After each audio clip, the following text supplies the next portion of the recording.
Hi everyone, Radhe Radhe. In this video, we're going to be doing chapter 18, verse 67.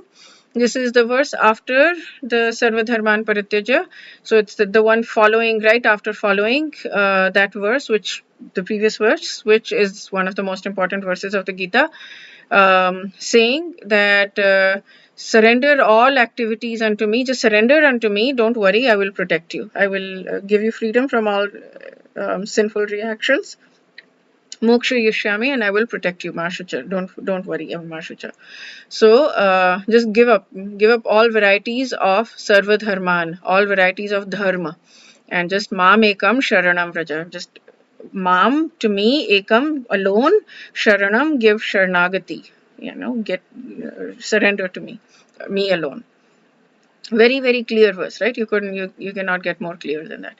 Now this one is the verse following that. So this is very, very crucial. So let's call out to Bhagwan Shri Krishna and then let's dive into the verse and see what it says.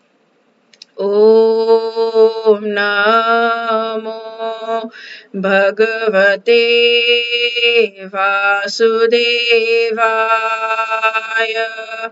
Om Namo Bhagavate Vasudevaya. Om Namo Bhagavate Vasudevaya. Dear Bhagwan Shri Krishna, please help us understand. You have said that this is the most confidential knowledge. Please help us understand this most confidential knowledge. And thank you for bringing us here, that you are giving us this knowledge. Somehow I have this feeling that the fact that we are reading this means that we are eligible for it. The fact that we want to read it means that we are eligible for it. We're most likely.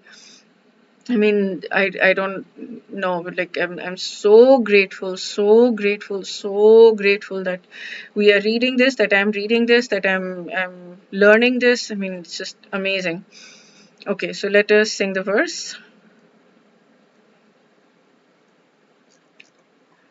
Idam te na tapaskaya na bhaktaya kadachana na chashushrushave na cha mam yobhyayusuyati. This confidential knowledge may never be explained to those who are not austere, devoted, engaged in devotional service, nor one who is envious of me. Yeah, this excludes me because I'm not austere, or yeah, or the others. People who have not undergone austerities of the religious process, who have never attempted devotional service, who are not who only think Krishna is a historical person and who is envious, should not be told this. This is what he is saying. Why this? The Swami Sarvapriyananda writes that, and I like the way he writes that. Like why we should not tell people who do not believe in him.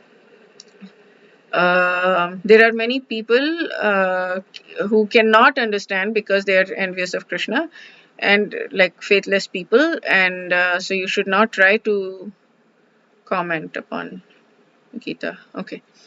Okay, so what he's saying here is, so he had talked about in the previous verse that why is Krishna Bhagwan saying that you should do karm sannyas, and that is the best thing you should do, and don't do karm yoga, meaning you don't need to even follow your material dharma. You can just simply renounce all your material dharma, material work, material karma, and sannyas, do that, and then you just surrender to me and you will attain me and I will protect you, right? So now in chapter 5.2, he had said that karma yoga is higher, superior to karma sannyas. So why this contradiction? So he explains it here. Karma sannyas is only for people who are qualified to do with it, because we have not yet become established in the love of God. So once we become established, once we become pure devotees, then we can do karma sannyas. Not right now, not when we are still very much non-devotees, even for me. Not at that point. Only when we have become established in the love of God, then love for God, then we can do karma sannyas. So there's a process, right? he gives a very wonderful example here, the graduation ceremony, right? So, yeah, and what we are qualified for has to be determined by a guru. A guru will be able to tell us whether we're ready for Karam Sannyas or not. So if a student wishes to become a graduate, you cannot just go directly to the graduation ceremony. You have to start from grade 1. You have to start from nursery, right? And you have to go through the however 12 years of school, or 13, 14, depending on if you include nursery or not, plus college, plus whatever. Then you will become a graduate. So it's a huge long process. Even to become a graduate in the material world, it takes us at least 16 years, right? Or 15 years if it's a 3-year graduation. It takes that long, and why are we trying to rush this bhakti process, which is so much more difficult than this material graduation ceremony? If we're willing to put in that amount of effort, wow, I mean, we should be willing to put in way more enormous amount of effort. And this effort we're doing every day. We're going to school in the morning, we're coming back in the evening, we're doing homework in the evening and the weekends, and we're just putting in enormous amount of effort. And here for bhakti, we'll be like, okay, let's spend like 10 minutes and do one round of chanting, and that's it. And if we don't get it in 10 years, it's like, oh my goodness, this doesn't work, there is no point to this. Are you serious? This is not how you learn. You need to be patient for it. Okay. So the most people are eligible for Karma Yoga, not for Karma Sannyas right now, because we're not pure devotees. So it will be a great folly for us to take prematurely to Karma Sannyas.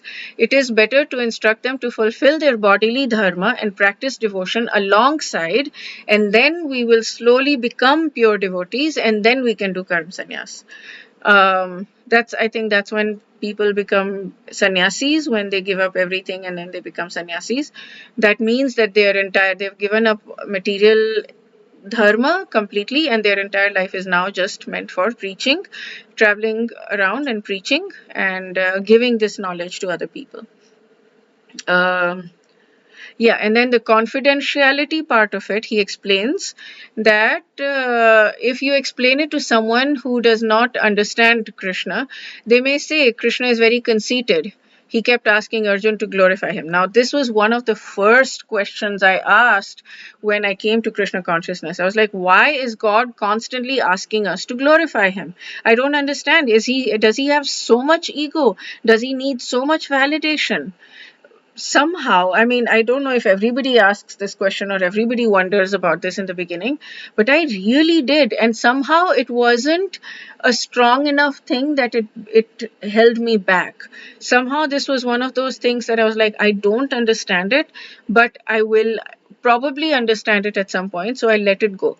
But I get it. Like, if somebody is pushing about this and saying, no, I don't understand, like, why are we constantly being asked to chant God's names, and why are we saying so clearly, that devotee is everything and non-devotee is nothing, and like why does God just like, and I still don't fully understand that. That's still very difficult for me, but I feel like there is something there, and I'm not quite able to get it yet, but it is there, right? So we don't want to push this thing on somebody who doesn't understand it, because then that person will end up doing offenses, and we want to do it for their sakes. It's not that we're saying, oh, you're not good enough, and we're not loving you, we hate you because you don't love Krishna, or we hate you because you don't understand, or you're whatever, we're so cool and you're nothing. It's not like that. We're doing it